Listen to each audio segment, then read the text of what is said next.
வணக்கம். தமிழக சட்டப்பேரவையின் இந்த ஆண்டுக்கான முதல் கூட்டத்தொடர் இன்று காலை தொடங்கியது.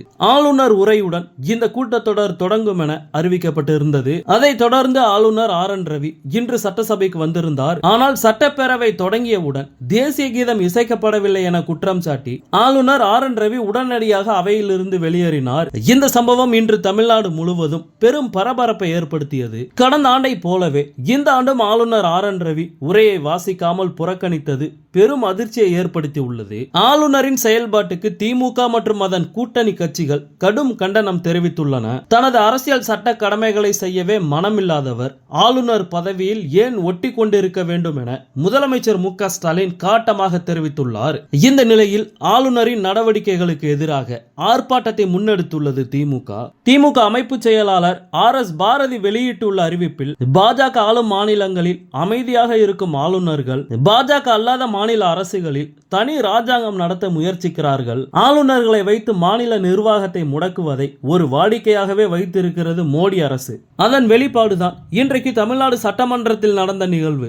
2023 ஆண்டு சட்டமன்றத்தில் ஆளுநர் ஆர்.என். ரவி உரையாற்றிய போது மதசார்பின்மை, சுயமரியாதை, பெரியார், அம்பேத்கர், கலைஞர் ஆகிய சொற்களை உச்சரிக்கவில்லை. அரசு கொடுத்த உரையில் இருப்பதுதான் அவை குறிப்பில் இடம்பெறும் என முதலமைச்சர் மு.க. ஸ்டாலின் அவர்கள் அப்போதே நேருக்கு நேர் பதிலடி கொடுத்ததும் ஆளுநர் ஆர்.என். ரவி அவர்கள் அவையில் இருந்து வெளியேறினார். அதேபோல் 2024 ஆண்டு ஆளுநர் உரையின் தொடக்கத்தில் தமிழ் தாய் வாழ்த்து மட்டும் பாடப்படுகிறது, தேசிய கீதம் பாடப்படுவது இல்லை என கூறி உரையை வாசிக்காமல் அமர்ந்தார் ஆளுநர் ஆர்.என். ரவி அவர்கள். எனவே முந்தைய ஆண்டில் கூறிய அதே துருபிடித்த ஆயுதத்தை இந்த ஆண்டும் மீண்டும் தூக்கி கொண்டு வந்து அவையில் இருந்து உரையை வாசிக்காமல் வெளியேறியிருக்கிறார் ஆளுநர் ஆர்.என். ரவி அவர்கள். தொடக்கத்தில் தேசிய கீதமும் பாடப்பட வேண்டும் என்ற தன்னுடைய கோரிக்கை நிராகரிக்கப்பட்டதால் உரையை படிக்காமல் வெளியேறியதாக ஆளுநர் விளக்க அளித்துள்ளார். இந்த நிலையில் தமிழ்நாட்டையும் தமிழ் தாய் வாழ்த்தையும் தொடர்ந்து அவமானப்படுத்தும் ஆளுநரை கண்டித்தும் ஒன்றிய அரசின் மீதுள்ள தமிழ்நாட்டு மக்களின் கோபத்தை